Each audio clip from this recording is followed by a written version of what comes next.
നാളെ വിദ്യാഭ്യാസ ബന്ദ് പ്രഖ്യാപിച്ചു. വിശദമായി നോക്കാം. ആദ്യം തന്നെ ഈ ഒരു വീഡിയോ കൂടുതൽ പേരിലേക്ക് എത്താൻ വീഡിയോ ലൈക്ക് ചെയ്ത് കാണുക. ഇതുവരെയും നിങ്ങൾ ഈ ചാനൽ സബ്സ്ക്രൈബ് ചെയ്തിട്ടില്ലെങ്കിൽ സബ്സ്ക്രൈബ് ചെയ്ത് തൊട്ടടുത്തുള്ള ബെല്ലൈക്കൺ എനേബിൾ ചെയ്യുക.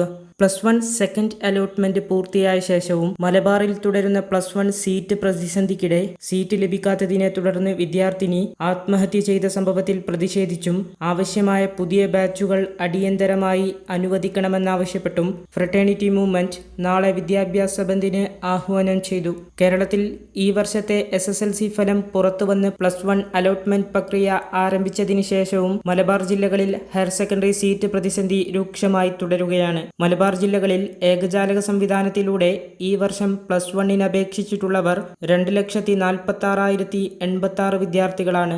ജൂൺ 11 വൈകിട്ട് പ്രസിദ്ധീകരിച്ച സെക്കൻഡ് അലോട്ട്മെന്റിന് ശേഷം 1,27,181 വിദ്യാർത്ഥികൾക്ക് മലബാറിൽ സീറ്റ് ലഭിച്ചില്ല. മലബാർ ജില്ലകളിൽ ബാക്കി ലഭ്യമായിട്ടുള്ള 42,641 സീറ്റുകളിലേക്കു കൂടി ഇനി പ്രവേശനം ലഭിച്ചാലും 84,540 വിദ്യാർത്ഥികൾ മലബാറിൽ സീറ്റില്ലാതെ പുറത്തു നിൽക്കേണ്ടി വരും.